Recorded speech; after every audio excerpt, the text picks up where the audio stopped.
got it to within 9. I think halfway through the third quarter, I think they ended on a 17-4 run to end the third quarter. What what flipped there? Well, when you give up 48 in the first quarter, get down by 20, by as many as 30 at one point, you expend so much energy trying to get back into the game. And so it was great to see our guys continue to fight, compete, and not just to roll over, but you can't allow a team to come out and play the way they did in that first quarter.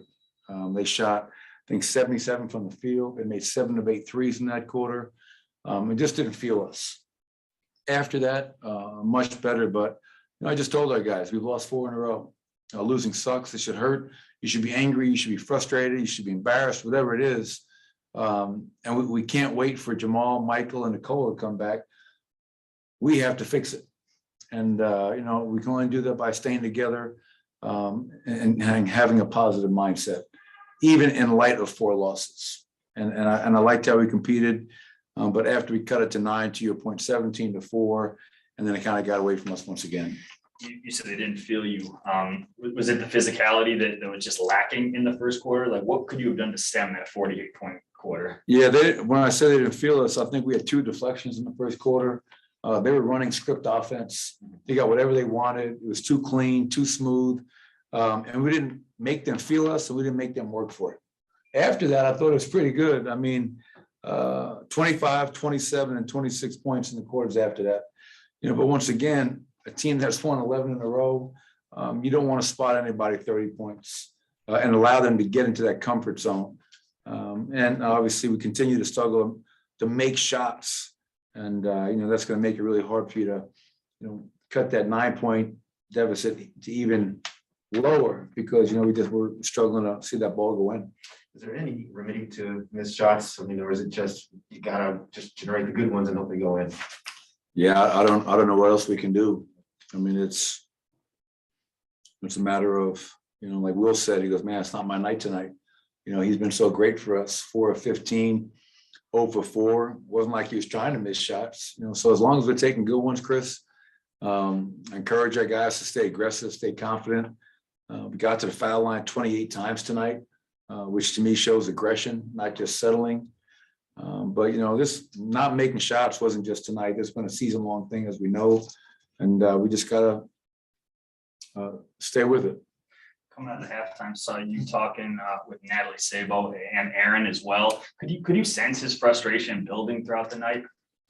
Well, yeah, we were talking to Natalie after the half because I told her to look at a play where we had Aaron roll into the basket, and I felt he got fouled. Aaron felt he got fouled, and he didn't get the call.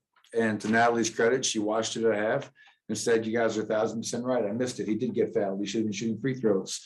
And I think probably from there, it just kind of built. I thought Jamaica Green did a great job trying to get Aaron away from her. And that was my question to her is, he was being escorted away. I understand the first tech, but, she felt he deserved the other one and, they tossed him, and which is tough when you're down as many bodies as we are. We just can't afford to do that. And do you have an update on Bones, how he's doing? I think he's all right. It was, I think, a different ankle. So obviously, we got to make sure he's wearing braces or get him taped or something because his ankles last couple of games have been taking a hit. And again, that 5-game homestand that we had, Bones was outstanding. He was just that ball of energy off the bench, scoring, playmaking, and obviously we missed that. So hopefully we can get him healthy and get him back out there. Jeff Green, I think 19 points for Jeff Green. What did you see out of him today? Yeah, I mean, I feel bad, for a guy that's been in the league 15 years, playing him as many minutes as I'm playing him right now, but because we're undermanned, kind of calls for that. But, just, playing the game, being aggressive. He got to the foul line 8 times. And I think when we beat them here the first time, to start the year, he was really effective from the 3-point line. Stretch their defense, their bigs are down the floor. And what I love about it is if your 3 is not working, well, look to attack the basket, get to the foul line, see that ball go through. So I just thought that Jeff had a really aggressive mindset and played a very efficient 30 minutes for us. Do you have a reference point for everything that's happening with the team right now, injury-wise? And shooting not being where you want to be. Have you been through a stretch like this before at some other time? Oh, sure. I mean, when you're been in the league as long as I've been in the league and 7 years in Denver, going through a losing streak 4 games in a row is hard. So yeah, I've been through it. But I think it's also my job as a leader of this team is to help us guide us through that. And I challenged myself tonight throughout the game, even when it was getting ugly, to stay positive, and to be somebody that was bringing guys together and not allowing them to split and fall apart and give in. And we're going to do that in Portland. I mean, that's our challenge. Division opponent. We just beat them at home. Lillard had a great game last game. It's going to be a hell of a challenge going in there and trying to get a division win. But if we stay together and we keep on battling and competing, the tide will turn. I have no doubt about that, Chris. Can't control missing shots. You can't control your effort. And we just have to have a sense of desperation about us, like any team that's lost 4 in a row should. Speaking of someone not letting you guys split apart, Nikola seemed super engaged last game. He also seemed engaged this game, coaching almost from the sidelines. Can you sense that? And do you hear him in those huddles? Sometimes I do, sometimes I don't. But I just challenge all of our guys, including Jamal and Nikola. Michael obviously is down in Florida. He's away from the team at the moment, but whether you're playing or not playing, you have an obligation to your teammates to bring some positive energy, help us along.